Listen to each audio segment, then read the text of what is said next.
नमस्कार श्रोते हो. कथा वाङ्मय या यूट्यूब चॅनलवर मी मंदार मधुकर तुम्हा सर्वांचे मनापासून स्वागत करतो. श्रोते हो, मधुश्री प्रकाशन या प्रकाशन संस्थेचे संचालक, उत्तम लेखन व प्रकाशन अशा दोन्ही गोष्टींचा वारसा लाभलेले श्री पराग रघुनाथ लोणकर यांनी लिहिलेली कथा आज आपण ऐकणार आहोत. कथेचे नाव आहे अकल्पित.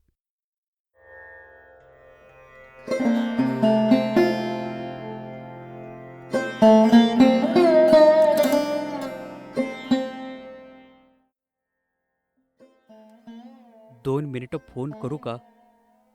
वेळ आहे का बोलायला? माझ्या व्हॉट्सॲपवर मेसेज आलेला मला दिसला. मेसेज सुशाचा होता. सुशील माझ्या मित्रांच्या भल्या मोठ्या गोतावळ्यातला एक मित्र. कितीही महत्त्वाचं काम असलं तरी आधी मेसेज करून विचारून नंतर फोन करायचा त्याचा स्वभाव आम्हा सर्व मित्रांना आता अनुभवाने माहीत झाला होता. मला वेळ होता. मीच लगेच त्याला फोन लावला. हा बोल, काय रे? मी त्याला विचारलं. त्यापूर्वी त्याचा मेसेज वाचताना मला त्याचा नुकताच बदललेला डीपी दिसला. त्याचा आणि त्याच्या वडिलांचा एकत्र असा तो फोटो होता. माझ्या मनात शंकेची पाल चुकचुकलीच होती. अरे बाबा गेलेत, अगदी अचानक. 4 दिवसापूर्वीच गावाहून माझ्याकडे आले होते रे. तशी तब्येत वगैरे काही तक्रार नव्हती. मी कामासाठी कर्जतला आलो आहे आणि फोन आला घरून. घराजवळ असलेल्या आपल्या मित्रात तूच सर्वात जवळचा आहेस रे. तू आणि राहुल्या जरा जाता का लगेच घरी? राहुल्याशी आत्ताच बोलणं झालं आहे माझं. तो तुझ्याकडेच निघाला आहे. मी इथून निघालोच आहे, तरी तासाभरात पोहोचेन. अरे ठीक आहे, आम्ही जातो लगेच. असं म्हणून मी फोन ठेवणार इतक्यात दारावरची बेल वाजली. अपेक्षेप्रमाणे राहुल्या आला होता. मी पायात चपला सरकवल्या आणि आम्ही 5च मिनिटात सुशाच्या घरात पोहोचलो. घरात बाहेरचा हॉल सर्व बायकांनी भरलेला होता. सुशाची आई, बहीण, बायको आणि आजूबाजूला राहणाऱ्या परिचित स्त्रिया तेथे जमा झालेल्या दिसत होत्या. सुशाच्या बायकोने मला ओळखून नजरेनं मला आतल्या खोलीत जाण्यास सांगितलं. पुरुष मंडळी आत बसलेली असावीत. सुशाच्या वडिलांचा मृतदेहही आता असावा. आम्ही दोघेही आतल्या खोलीत शिरलो. आतल्या त्या खोलीत कोणीच नव्हतं. फक्त सुशाच्या वडिलांचा मृतदेह बिछाण्यावर दिसत होता. खोलीच्या दोन्ही बाजूंच्या खिडक्यांच्या बाहेर दाट झाडी असल्याने खोलीत तसा उजेडही फार मर्यादित होता. बिछाण्याच्या आजूबाजूला बसायला जागा भरपूर होती. मी आणि राहुल्या त्या बिछाण्याच्या शक्य तितक्या दूर असलेल्या एकेका खुर्चीवर स्थानपन्न झालो. एका मृतदेहाबरोबर त्या खोलीत फक्त आपण असल्याच्या विचाराने तसं घाबरायला झालो होतंच. फक्त आम्हा दोघांना एकमेकांची सोबत असल्याने त्यातल्या त्यात दिलासा मिळत होता. बघायचं नाही असं ठरवून देखील अधूनमधून आमची नजर सुशाच्या वडिलांच्या डेड बॉडीकडे जातच होती. काही मिनिटे गेली आणि अचानक तिथे काही हालचाल जाणवली आणि आम्ही थोडं दचकून तिथे पाहू लागलो.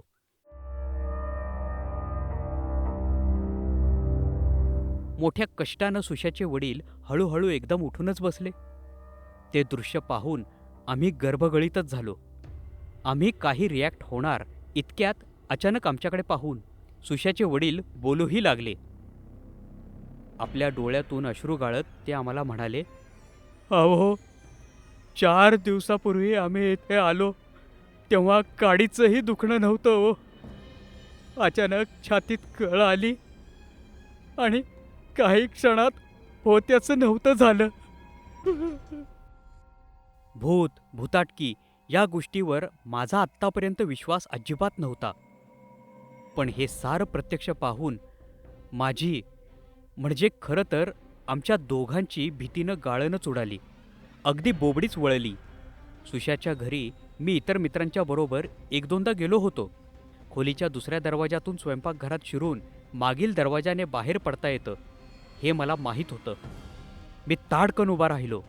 मला उभं राहिलेलं पाहून माझ्या इतकाच घाबरलेला राहुलही उभा राहिला आणि मी सुशाच्या वडिलांकडे अजिबात न पाहता ज्या वेगाने स्वयंपाकघरात शिरलो त्याच वेगाने राहुल्याही माझ्या मागोमाग आत शिरला आणि आम्ही दोघं मागून थेट घराबाहेरच पडलो.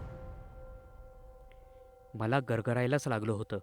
एरवीही अशा काही प्रसंगी मी अस्वस्थ असतो. आज तर फार विचित्र काहीतरी घडलं होतं. फार थरारक असं काही आम्ही पाहिलं होतं.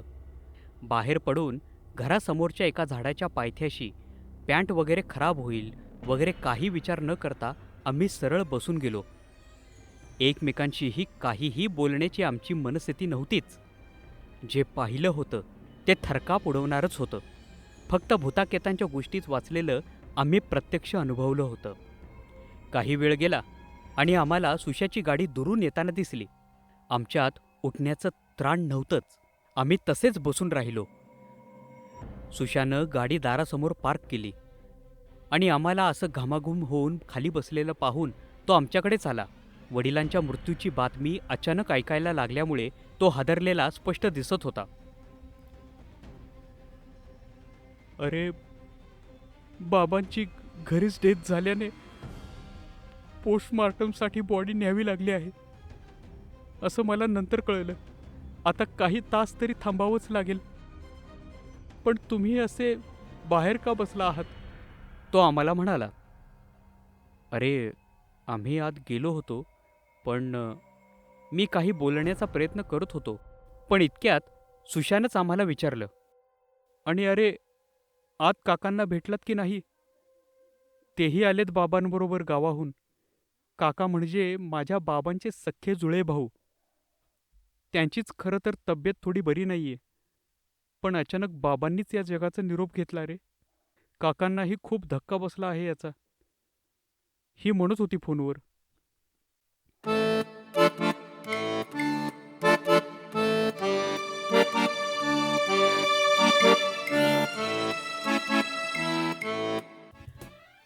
सुशा काय म्हणतो आहे हे आमच्या काही क्षणानंतर लक्षात आलं आणि एकदम आमच्या मनावरचा ताण नाहीसा होऊन आमच्या दोघांच्या चेहऱ्यावर एकदम हसूच उमटलं. आणि वडिलांच्या अचानक मृत्यूनं अतिशय दुःखी मनस्थितीत असलेला हादरलेला सुशा विचित्र नजरेने आमच्याकडे पाहत होता. कथा समाप्त. श्रोते हो, अशाच नवनवीन कथा ऐकण्यासाठी कथा वाङ्मय या यूट्यूब चॅनलला कृपया लाईक करा, शेअर करा आणि सबस्क्राईब करा.